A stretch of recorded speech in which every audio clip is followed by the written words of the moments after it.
Good morning, my self doctor Shubham Singh and जो video मैं आज बना रहा हूँ वो स्पेसिफिकली उन पेशेंट्स के लिए है जो मेड्रोल, मेथाइलप्रेडनिसोलोन जिस नाम से जानते हैं हम, डेक्सोना, डेक्सामेथासोन, ओमनाकॉर्टल और ऐसी तमाम स्टेरॉइड्स जो अनप्रेस्क्राइब्ड, अनइंडिकेटेड, अनकंडीशनली अपने घर में खा रहे हैं अपने mild level of COVID infection में। So without any ado let's start the topic. Steroids in early COVID infection, क्या ये ज़रूरी है? बिल्कुल भी नहीं। आंसर है कि बिल्कुल भी ज़रूरी नहीं है। अगर बात केवल ज़रूरत की होती तो मैं एक पल के लिए कहता कि हाँ ठीक है, कोई बात नहीं, खाओ ना खाओ क्या फ़र्क पड़ता है। बट ये हार्मफुल है, बहुत ही ज़्यादा हार्मफुल है अगर आपने अर्ली स्टेज ऑफ रेप्लिकेशन में खाई। जिन ग्रुप्स में ये ड्रग्स आती हैं उन्हें हम इम्यूनोसप्रेसेंट कहते हैं। एक बेसिक एनालॉजी में भी आप ये समझ सकते हैं कि आपने पूरा 1 साल लगा दिया ये कहते हुए कि आपको इम्यून एनहांसर्स लेने हैं, आपको अपनी इम्यूनिटी बढ़ानी है। फिर आप क्या कर रहे हो 1 साल बाद कि आपने कहीं से सुना कि वो पेशेंट वेंटिलेटर पे था, वो पेशेंट NIV जिसे हम नॉन इन्वेसिव वेंटिलेशन कहते हैं उस पे था, उसको ऑक्सीजन चल रही थी और उसको मेड्रोल गया, उसको डेक्सामेथासोन गया और वो बच गया, तो हमें भी खाना चाहिए। ये अप्रोच एकदम गलत है।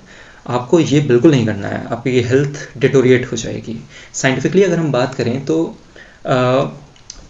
जो डेक्सामेथासोन है, जो मेथाइलप्रेडनिसोलोन है, ये अगर हमने early stage of replication, early एक माइल्ड इन्फेक्शन में दिया तो हमने अपनी इम्यूनिटी को सप्रेस किया, क्योंकि इम्यूनोसप्रेसेंट है। तो इम्यूनिटी को सप्रेस करते हुए ही हमने वायरल रेप्लिकेशन को और हेल्प की, वायरल रेप्लिकेशन और बढ़ा दिया, उसका एक्सटेंट और बढ़ा दिया, और उसकी वजह से हमारे जो इम्यूनो सिस्टम था उसको हमने बहुत ही हानि पहुंचाई, जिसकी वजह से हमारी स्थिति और बिगड़ गई। जिसको 1 रुपये में 10 पैसा आपको परेशानी देनी थी जिस वायरस को, उसने आपका एक्सटेंट 50% से भी ज़्यादा वर्स कर दिया। तो एक इसका स्वीट इंडिकेशन है, एक स्वीट टाइमिंग है, एक रिक्वायर्ड टाइमिंग है और एक रिक्वायर्ड मॉनिटरिंग है, जिसके बाद ही आप इसे आप दे सकते हो। ये वो दवाइयाँ नहीं है जो आप घर में बैठे आपके रिलेटिव ने आपको प्रिस्क्राइब कर दिया और आपने खाना चालू कर दिया, नहीं, बिल्कुल नहीं। सो ये स्वीट टाइमिंग क्या है, किन पेशेंट्स को इंडिकेटेड है, किनको ये चाहिए, किनको बिल्कुल नहीं चाहिए। Let's talk about this. जो पेशेंट ऑक्सीजन सपोर्ट पे हैं, जिनका सैचुरेशन नहीं मेंटेन कर रहा है, जिनका फीवर बहुत तेज़ी से आ रहा है, आपका सैचुरेशन 89 से गिरता जा रहा है, फीवर कंट्रोल नहीं हो रहा, आपका सी रिएक्टिव प्रोटीन, अब तो ये इन्वेस्टिगेशन मैक्सिममली सबने सुन लिया होगा, सी रिएक्टिव प्रोटीन हर 24 आवर में डबल हो रहा है, आपको हाइपॉक्सिया बढ़ता जा रहा है, सांस लेने की प्रॉब्लम हो रही है, आपके फेरेटिन लेवल इंक्रीज्ड है, आपके लंग्स, आपने CT स्कैन करवाया, आपने चेस्ट करवाया, लंग्स में इन्फिल्ट्रेशन आई है, आपकी सर्वाइबिलिटी कहीं ना कहीं डेंजर पे है, आपको वेंटिलेटरी सपोर्ट या ऑक्सीजन सपोर्ट की ज़रूरत है। केवल उन पेशेंट्स में डेक्सामेथासोन एक गेम चेंजर है, मेथाइलप्रेडनिसोलोन एक गेम चेंजर है। आपके लिए वो बहुत ही ज़्यादा हार्मफुल है जो घर पे हैं, जिनको कोई रेस्पिरेटरी सपोर्ट नहीं चाहिए, जिनका CT क्लियर है, जिनको निमोनिया है ही नहीं, जिनके इन्फ्लेमेटरी मार्कर एक सर्टेन अमाउंट नहीं बढ़े हैं, वो बिल्कुल डैमेजिंग नहीं है, उनको आप बिल्कुल नहीं ले सकते उस केस में आप डेक्सामेथासोन, सो इसको अवॉइड करें। अगर हम बात करें दुनिया भर की स्टडीज़ की, दुनिया भर के जर्नल्स की, कि जिन्होंने अपना ओपिनियन दिया है early stage of viral replication में जो हमने स्टेरॉइड दे दिया है उसके इफेक्ट को बहुत ही अर्ली, तो अगर हम उनकी बात करें तो WHO, वर्ल्ड हेल्थ ऑर्गेनाइजेशन, उसने एक स्ट्रांगली अगेंस्ट स्टेटमेंट दिया है against the use of steroids in early stages of कोविड-19 इन्फेक्शन। इसी के साथ साथ infectious disease control IDC, Bloomberg association, इन सब ने इसको सिरे से खारिज किया है कि आप अर्ली स्टेज में अगर आपने कोविड इन्फेक्शन के स्टेरॉइड्स लिया तो ये आपके लिए हार्मफुल होंगे, ये बहुत ज़्यादा हार्मफुल होंगे।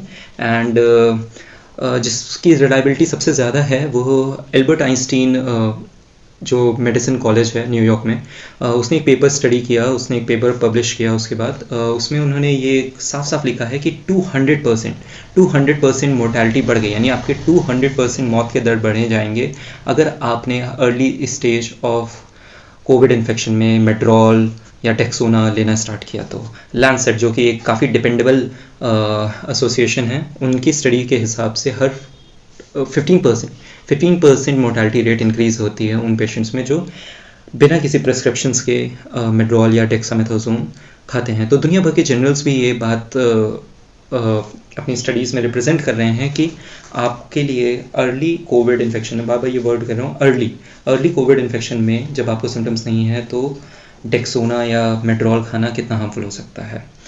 अब बात करते हैं कि अगर आपको डेक्सोना और मेथाइलप्रेडनिसोलोन के इंडिकेशंस आ चुके हैं, मेथाइलप्रेडनिसोलोन और डेक्सामेथासोन में आपके लिए क्या बेहतर रहेगा, विच इज़ बेटर, मेथाइलप्रेडनिसोलोन और डेक्सामेथासोन? सो डेक्सामेथासोन और मेथाइलप्रेडनिसोलोन, डेक्सामेथासोन की पोटेंसी ज़्यादा है, इसका जो एक्शन ऑफ टाइम है वो ज़्यादा है, इट्स अ लॉन्ग एक्टिंग। मेथाइलप्रेडनिसोलोन की पोटेंसी कम है, इसका ड्यूरेशन ऑफ एक्शन डेक्सामेथासोन से कम है। बट एक स्ट्रॉन्ग फैक्टर है जो मेथाइलप्रेडनिसोलोन को सुपीरियर घोषित करता है डेक्सामेथासोन से, वो है इसका better lung penetrating power in COVID. So there is no doubt कि मेथाइलप्रेडनिसोलोन के रिजल्ट्स जो थे NIV पे पेशेंट्स जो वेंटिलेटर पे थे उनमें बेटर आया as compare to dexamethasone. So methylprednisolone is superior to those patients and जो NIV और वेंटिलेटर्स पे हैं। मेथाइलप्रेडनिसोलोन और डेक्सामेथासोन की डोजिंग क्या है इन पेशेंट्स में? So methylprednisolone 2 mg per kg body weight के हिसाब से दिया जा रहा है per day. So it's on average it's being administered in range of 40 mg 12 hourly for 10 days IV route से, and dexamethasone 6 mg per day के हिसाब से दिया जा रहा है for 10 days in such patients. इनके साथ साथ किन पेशेंट्स को डेक्सामेथासोन और मेथाइलप्रेडनिसोलोन बिल्कुल नहीं देना है, वो ऐसे पेशेंट्स हैं जिनमें अनकंट्रोल्ड डायबिटिक मेलाइटिस है, उनमें अनकंट्रोल्ड हाइपरटेंशन है, वो प्रेगनेंसी के स्टेट में है, वो ऑलरेडी इम्यूनो डिफिशिएंट हैं, उनको इम्यूनो डिफिशिएंसी सिंड्रोम है। ऐसे पेशेंट्स में मेथाइलप्रेडनिसोलोन और डेक्सामेथासोन ऐसे स्टेरॉइड बिल्कुल भी नहीं देना है।